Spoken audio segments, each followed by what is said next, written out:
Hi folks, John with the Wingman 115 channel. Thank you so much for checking in. I am so excited to be back out here in my backwoods playground, and I just wanted to come out today and share a new knife with you that I'm going to be showcasing today on the channel. Now, you might not have heard of a company called Tuff gear, but they are breaking through in the knife genre like crazy. Today we're going to be showcasing a knife called the Elbrus. So what we're going to do with this blade is cut away, do some spec shots. We're going to get up close, give you a little bird's eye view of this knife. Then we're going to run it through the paces and some practical application. And then as always, we'll bring it back 360 and then we'll do some final thoughts. Folks, it doesn't get any better than this. Knives, outdoors, I'm getting giddy just thinking about it. The video starts now.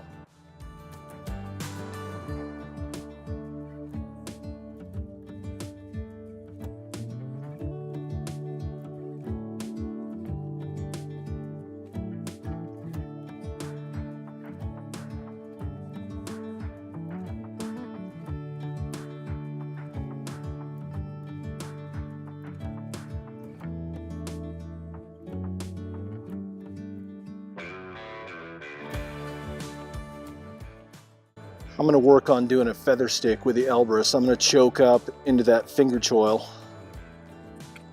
I love getting up close when we're doing fine work.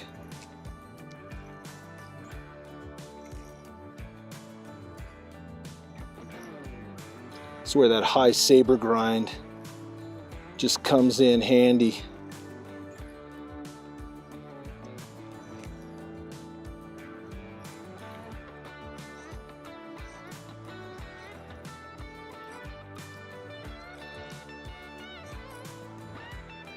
Just really nice, paper thin little corkscrews.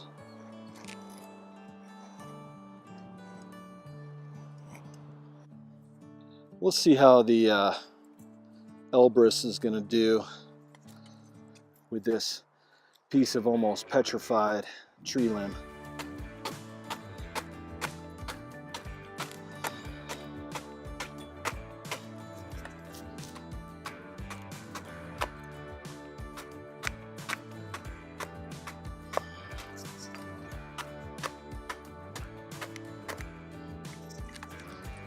So a lot of folks are going to ask if the spine is 90 degrees.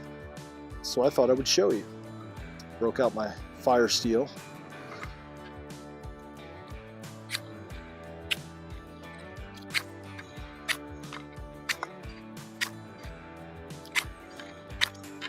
Let's use the spine. Look at that. I was scraping. Okay, you folks know how much I love batoning. I really don't, but I do it for you guys. Today I chose a piece of dried out old pine limb, and as you can see, it's pretty gnarly, it's twisted up. So I thought that would be a pretty good piece of wood to test with the Elbrus in this D2 steel, because you guys want to see how well this steel is going to perform. So we're going to run her through the paces. Not bad. You guys aren't going to convert me into a batoning fanboy, but it's doing a pretty good job. If we had to do a one stick fire, this knife wouldn't have any problem. And with the way that saber grind is, it's almost like a wedge splitting the wood. Once I hit that angle, it just blows right through the piece.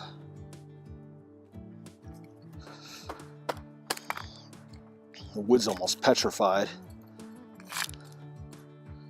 We've had a good 7 or 8 hard drought years up here.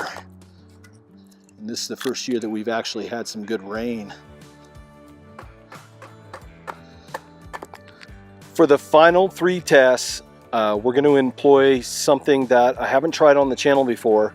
We're going to be chopping some rope. This is some hemp rope that I bought. It's about an inch, inch and a quarter thick. Have it taped off, that way it doesn't fray as I'm doing my chop test.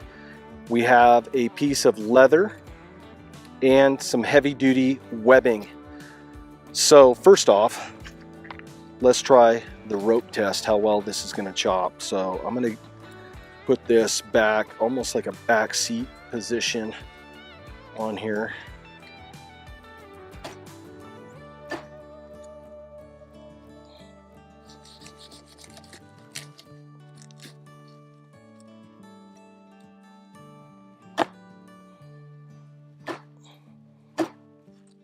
Not bad at all. Nice clean cut on that rope. One more for good measure. There we go. Not bad for 1 inch, inch and a quarter hemp rope. Now let's try slicing some of this leather. I'm going to choke up on the choil on that. And this is just right out of the box. So if I had to do some slicing, had to trim that belt, trim a piece of gear, actually cut right through it, finish it off. Some more slicing. Not a problem at all. Now for some webbing. And normally if this was taunt, I would just try to slice across. We're just going to try to cut it against the wood cutting board here. That's some pretty stout webbing.